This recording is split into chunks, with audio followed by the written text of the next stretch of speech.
Welcome back ناظرین. Programme کے segment میں ہمارے ساتھ موجود ہیں سابق گورنر سندھ محمد زبیر صاحب. محمد زبیر صاحب بہت شکریہ پروگرام میں شرکت کرنے کا. حکومت تو کہتی ہے کہ ہم معاشی طور پہ بہت اچھے کام کر رہے ہیں, ایک اکنامک ریوائیول پلان بھی حکومت لے کے آئی ہے, تو آپ کو لگتا ہے کہ واقعی اب معیشت کو صحیح سمت میں ڈال دیا ہے وفاقی حکومت نے؟ ارشد دیکھیں, معیشت ایک ایسا سبجیکٹ ہوتا ہے جس میں ہر ایک کی اپنی اپنی ترجیحات ہوتی ہیں. اگر حکومت کوئی کام کر رہی ہے اور وہ سمجھتی ہے اپنی ترجیحات کے مطابق پاکستان کو اس چیز کی ضرورت ہے, تو ہو سکتا ہے ان کی سنسیئر ایفرٹس ہوں, لیکن ہمیں شدید اختلاف ہے ان کی اکنامک پالیسیز سے. اب کوئی اختلاف کس چیز پہ؟ دو تین وجوہات. اتنا بڑا سعودی عربیہ سے بیل آؤٹ پیکیج آیا, ہمیں ڈیفرڈ آئل پیمنٹ فیسیلیٹی پہ تیل بھی مل رہا ہے تقریباً $3 بلین کا, $3 بلین ٹرانسفر ہو گئے, یو اے ای سے آ رہا ہے. چائنا کے ساتھ وفاقی وزیر برائے فائننس کہتے ہیں کہ جی وہاں سے بھی ایک بیل آؤٹ پیکیج انویسٹمنٹ آ رہی ہے, تو آپ کو اختلاف کس چیز سے؟ جی ایک تو یہ ہے کہ میرا خیال ہے عمران خان کو تو سب سے زیادہ اختلاف اور پی ٹی آئی کو تھا ہی قرضوں پر. اگر آپ کو یاد ہو, سب سے زیادہ جو وہ ہمیں اٹیک کرتے تھے قرضوں پر کرتے تھے, اور وہی قرضے لا کے, اور جس میں ان کا کام ہاتھ ہے, چیف آف آرمی سٹاف کی محنت زیادہ ہے, چاہے سعودی عربیہ ہو یا یو اے ای ہو یا چائنا ہو, اور یہ آپ پی ٹی آئی والوں خود سے پوچھ لیں, تو میرا خیال ہے اس میں ان کی ایفرٹ ہے. بٹ میں حیران ہوں کہ جو چیز سب سے زیادہ خراب تھی پاکستان کی معیشت کے لیے, وہ اب سب سے اچھی چیز ہو گئی ہے. لیکن جو میرا بنیادی زبیر صاحب آپ نے قرضوں کا ذکر کیا, حکومت کہتی ہے یہ قرضے تو ہے نہیں, یہ تو پیکیجز ہیں, تو قرضے اور پیکیج میں فرق کیا ہے؟ قرضے اور پیکیج میں کوئی نہیں ہے, وہ ماڈرن طریقہ ہے. اب چونکہ پی ٹی آئی کی حکومت ہے, آپ کو یاد ہے کہ 19 اگست کو عمران خان نے جب سپیچ کی قوم سے حکومت سنبھالنے کے بعد, تو انہوں نے یہ کہا قوم کو کہ جی آپ کو نہیں شرم آئے گی, مجھے شرم آئے گی کہ اگر میں جا کے قرضے مانگوں دوست ممالک سے یا آئی ایم ایف سے. اور جب سعودی عربیہ سے قرضہ لے لیا تو یہ کہا کہ ہمیں سعودی عربیہ سے بڑا اچھا پیکیج مل گیا. تو وہ تو آپ لفاظی کی بات ہے. ایک تو عمران خان کو وہی چیزیں جو تنقید کا نشانہ بناتے تھے, اب ان کو ہوش آ گیا ہے اور سمجھ آ گیا ہے کہ حکومت چلانے کے لیے کن چیزوں کی ضرورت ہوتی ہے. ہم تو کبھی بھی قرضوں کے اگینسٹ نہیں تھے. قرضے دنیا بھر میں, پہلے ہمیں بتایا جاتا تھا کہ 70% آف جی ڈی پی آپ کے قرضے ہو گئے ہیں اور 72% ہو گئے ہیں, اب اس سے زیادہ ہو گئے. قرضوں کی جو اماؤنٹ ہے, ڈالرز کی تو بات میں بعد میں کروں گا, جو روپاؤں کے قرضے ہیں, آج ہی میں نے یہ ایک فگر دی ہے جو سٹیٹ بینک کی فگر ہے, جو میں نے آپ کے ساتھ بھی شیئر کیا, سٹیٹ بینک کے پیجز بھی شو کیے ہیں. جب ہم جو سٹیٹ بینک آف پاکستان سے قرضے ہیں, جس کو آپ کہتے ہیں نوٹ چھاپنا, وہ جب ہم نے چھوڑا تھا تو 3.6 ٹریلین روپیز پر چھوڑا تھا. آج وہ فگر 7.6 ٹریلین ہے, 4 ٹریلین روپے زیادہ. لیکن میں اس سے زیادہ اہم بات جو ہے میں جس پر آنا چاہتا ہوں کہ فائنینس منسٹر نے جو اعلان کیا تھا, یہ جو آپ نے فگر دیا data on monetary aggregates broad money M2 stocks in million rupees, اس کا اگر رو نمبر 26 آپ اس کا ذکر کر رہے ہیں, اگر اس کو ہم دیکھیں 23 نومبر 2018 سے لے کے 18 جنوری 2019 تک, تو یہ فگر 6.7 ٹریلین سے جاری ہے 7.64 ٹریلین پہ. اس کا ذکر کر رہے ہیں آپ؟ جی وہ 18 جنوری تک ہے. اس کے بعد دیکھیں صرف جنوری کے مہینے میں 2.5 ٹریلین لیا ہے, اور پھر اس کے بعد ایک جھوٹ بولا گیا جو منسٹری آف فائنینس کے سپوکسمین نے ایک کلیریفیکیشن دی. وہ بڑے کنویننٹلی انہوں نے ذکر نہیں کیا کہ وہ کلیریفیکیشن دیتے ہوئے ڈیٹس کس کا ذکر کر رہے ہیں. وہ دسمبر تک کی فگر دے کے اور خاموشی سے پی گئے. بھائی ہم بات کر رہے ہیں ایز آف ٹوڈے, وہ بات کر رہے ہیں as of December 31st, which is a completely different situation. But بات یہ ہے کہ اگر آپ نے کہا کہ ہمارا فوکل پوائنٹ ڈیفیسٹ کو کنٹین کرنا ہوگا, فائنینس منسٹر نے جب سپیچ کی ابھی جو پارلیمنٹ میں 23 جنوری کو, اس کو جو بھی کہیں وہ کس سلسلے میں تھی, بٹ اس میں 3 بنیادی چیزوں کا ذکر ہی نہیں تھا. نہ ریونیو شارٹ فال کا ذکر تھا یا ریوائزنگ آف ریونیو ٹارگٹ, نہ ایکسپینڈیچر انکریز کا ذکر تھا, نہ ہی فسکل ڈیفیسٹ کا ذکر تھا. کوئی بجٹ ڈاکومنٹ، کوئی بجٹ تقریر ان 3 بنیادی چیزوں کے بغیر آپ ذکر کریں، میں کھڑا ہو کے، یہ تو آپ بھی کر سکتے ہیں، میں بھی کر سکتا ہوں، جا کے کہیں کہ یہ انسینٹیو ہم دے رہے ہیں، اس کی وجہ سے فسکل ڈیفیسٹ پر کیا اثرات پڑیں گے، وہ کہاں سے گیپ فل کریں گے، وہ بھی تو سب بتانا چاہیے نا.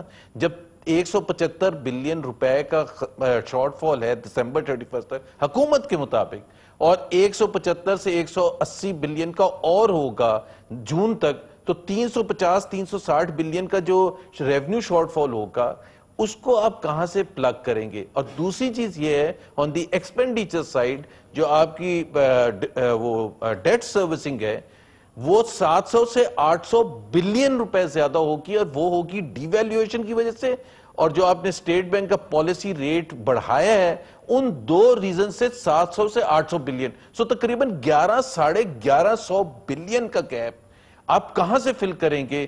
دا فائنانس منسٹر اور اینی ون ایلس نے ابھی تک تو ہمیں ایکسپلین نہیں کیا. اب 2 طریقے سے ہی کر سکتے ہیں کہ آنے والے دنوں اور ہفتوں میں دبا کے ٹیکس لگائیں، یا اگر ٹیکس نہیں لگائیں گے تو دبا کے کرنسی نوٹس پرنٹ کروائیں. تو کرنسی نوٹس تو پرنٹ کر رہے ہیں، لیکن آج بھی حکومت نے یہ اکانومی رن کرنے کا کون سا طریقہ ہوتا ہے؟ دیکھیں، فائنانس منسٹر نے بڑا واضح کیا ہے کہ نیا ٹیکس تو وہ کوئی لگا نہیں رہے، اور اس حوالے سے جتنا بھی کرٹیسزم آ رہا تھا فلور آف دا پارلیمنٹ پہ، جب انہوں نے جس کو کہ اکنامک ریفارم پیکج کا کہا، دیکھیں جی میں نے کوئی ٹیکس نہیں لگایا، انسینٹیو سے دیے، تو دوسری آپشن رہ جاتی ہے نوٹ چھاپنے کی.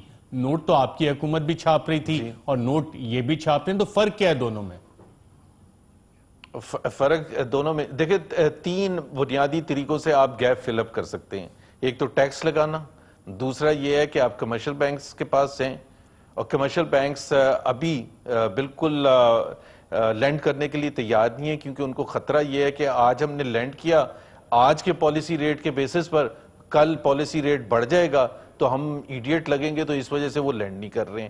3 مہینے کی ٹینیور سے زیادہ وہ لینڈ نہیں کر رہے، اس لیے ان کو اسٹیٹ بینک جائے. اور تیسرا ہے کہ آپ اسٹیٹ بینک پاکستان جائیں اور وہاں سے نوٹ پرنٹ کرائیں. آپ پاکستان کی تاریخ میں کسی 5 مہینے میں 4 ٹریلین روپیز کہ نوٹ چھاپنے کا مجھے سن 47 سے لے کے آج تک کوئی 5 مہینے کا پیریڈ بتا دیں جس میں اتنی پرنٹنگ آف نوٹس کی گئی ہو.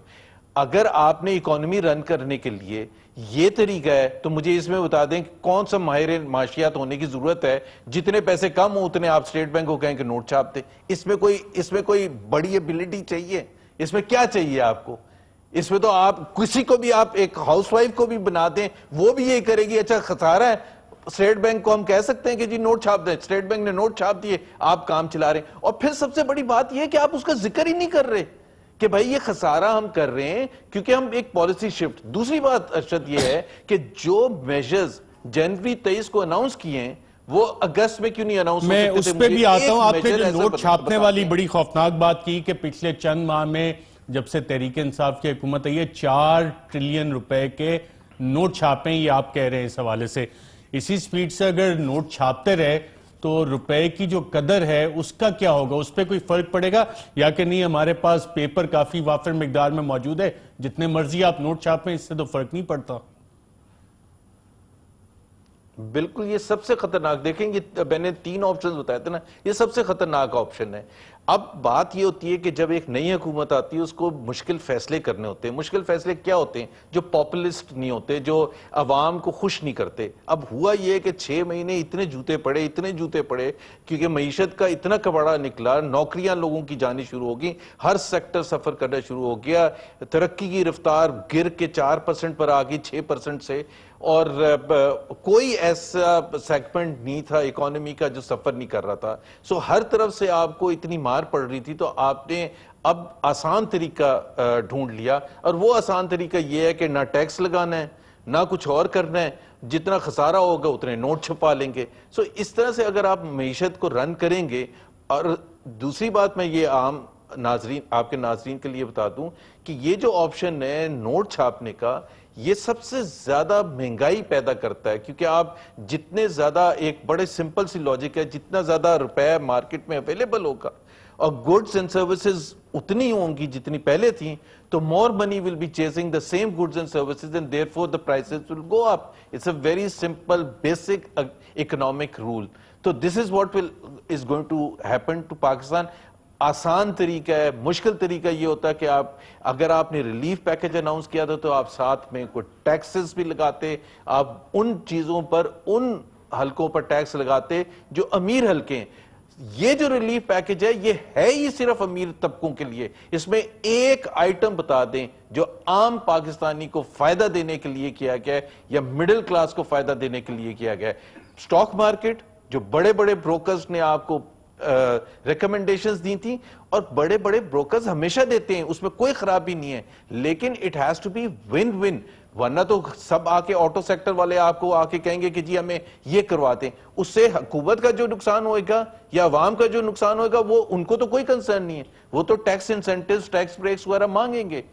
لیکن اس کے ساتھ ساتھ ایک بڑی چیز جو ہے, جو ارشد, جو ہمیں اعتراض ہے, عمران خان صاحب نے ایک اپنا اکنامک پیکج اناؤنس کیا تھا الیکشن سے پہلے, اور وہ economic package I should have shared, in fact آپ کے پاس ہے, آپ نے ایک دفعہ اسد عمر سے پوچھا بھی تھا.